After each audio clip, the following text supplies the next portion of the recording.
PRS healthy ಕುಕ್ಕಿಗೆ ಸ್ವಾಗತ. ಇವತ್ತಿನ recipe dosa ಮಾಡಿಬಿಟ್ಟು ಮಸಾಲೆ ದೋಸೆ ಮಾಡ್ತೀರಲ್ವ, ಅದ್ರ ಮೇಲೆ ಕೆಂಪು ಚಟ್ನಿ ಹೇಗೆ ಮಾಡೋದು ಅಂತ ಹೇಳ್ಕೊಡ್ತಾ ಇದ್ದೀನಿ. ಸಿಂಪಲ್ ರೆಸಿಪಿ ಕಲ್ತ್ಕೊಳ್ಳೋರು ಮಾತ್ರ. ಈಸಿ ಅಂದರೆ ಈಸಿ ರೆಸಿಪಿ ಇದು. ಇದಕ್ಕೆ ಬೇಕಾಗಿರೋಂಥ ಐಟಮ್ಸ್ ಅಷ್ಟೇ ಸಿಂಪಲ್ ಅಂದರೆ ವೆರಿ ಸಿಂಪಲ್ ಬೇಕು ಇದಕ್ಕೆ ರೆಸಿಪಿ ಐಟಮ್ಸ್ಗಳೆಲ್ಲನೂ ಏನೇನು ಬೇಕಂತ ಇಟ್ಟಿದ್ದೀನಿ ನೋಡ್ಕೊಳ್ಳಿ. ಬ್ಯಾಡಗೆ ಮೆಣಸಿನ್ಕಾಯಿ ಒಂದು 5 ನಿಮಿಷ ನೆನೆಸಿಟ್ಕೊಂಡಾದರೂ ಹಾಕೊಳ್ಳಿ ಅಥವಾ ಹಿಂಗಾದರೂ ಹಾಕೊಳ್ಳಿ. ಇಲ್ಲ ನಾವು ಒಂದು 5 ನಿಮಿಷ ನೆನೆಸಿ ಹಾಕೋತೀವಿ ಅಂದರೆ ಫಸ್ಟೇ ಒಂದು 2 ನಿಮಿಷ ನೆನೆಸಿಬಿಟ್ಟೆ ಹಾಕೊಳ್ಳಿ ಬ್ಯಾಡಗೆ ಮೆಣಸಿನ್ಕಾಯಿ. ಜನ ಜಾಸ್ತಿ ಇದ್ದರೆ ದಿವಸ ಅದೇ ಹೇಳ್ತಾ ಇರ್ತೀನಿ, ಜನ ಜಾಸ್ತಿ ಇದ್ದರೆ ಜಾಸ್ತಿ ಮಾಡ್ಕೊಳ್ಳಿ. ಬ್ಯಾಡಗೆ ಮೆಣಸಿನ್ಕಾಯಿ, 1-2 ಸ್ಪೂನ್ ಕೊತ್ತಂಬರಿ, ಹಸಿ ಕೊತ್ತಂಬರಿ ಬೀಜ, ಉಪ್ಪು, ಬೆಳ್ಳುಳ್ಳಿ ಸ್ವಲ್ಪ ಜಾಸ್ತಿನೇ ಹಾಕ್ಕೊಳ್ಳಿ. ಬೆಳ್ಳುಳ್ಳಿ ನೀವು ಎಷ್ಟು ಹಾಕ್ಕೊಂಡಷ್ಟು ಅಷ್ಟು ಚೆನ್ನಾಗಿರುತ್ತೆ ಟೇಸ್ಟ್ ಎಲ್ಲ ದೋಸೆ. ಮತ್ತು ಜೀರಿಗೆ, ಇದು 5 ಐಟಮ್ಸೇ ಮಾಡಿ ಈಗ ಮಸಾಲೆ ದೋಸೆಗೆ ರೆಡ್ ಚಟ್ನಿ ಮಾಡೋದಂತ ಹೇಳ್ಕೊಡ್ತೀನಿ, ನೋಡ್ಕೊಂಡಿರಂತೆ ಬನ್ನಿ. ನೋಡಿ, ಫಸ್ಟು ಬ್ಯಾಡಗೆ ಮೆಣಸಿನ್ಕಾಯಿ ಹಾಕೋತಾ ಇದ್ದೀನಿ ಮಿಕ್ಸಿ ಜಾರ್ಗೆ.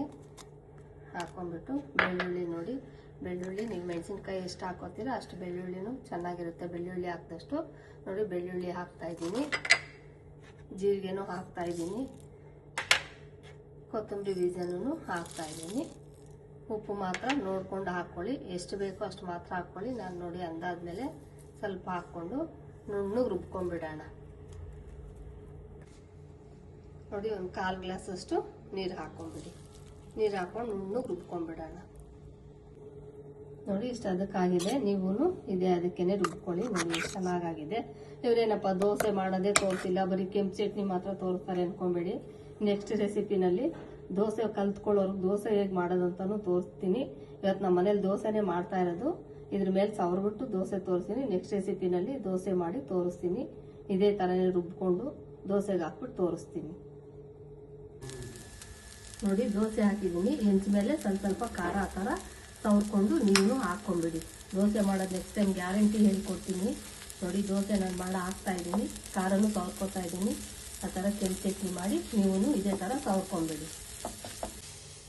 ನೋಡಿ, ದೋಸೆ ರೆಡಿಯಾಗಿದೆ. ನೋಡಿ, ಒಳಗಡೆ ತೆಗೆದು ತೋರಿಸ್ತೀನಿ.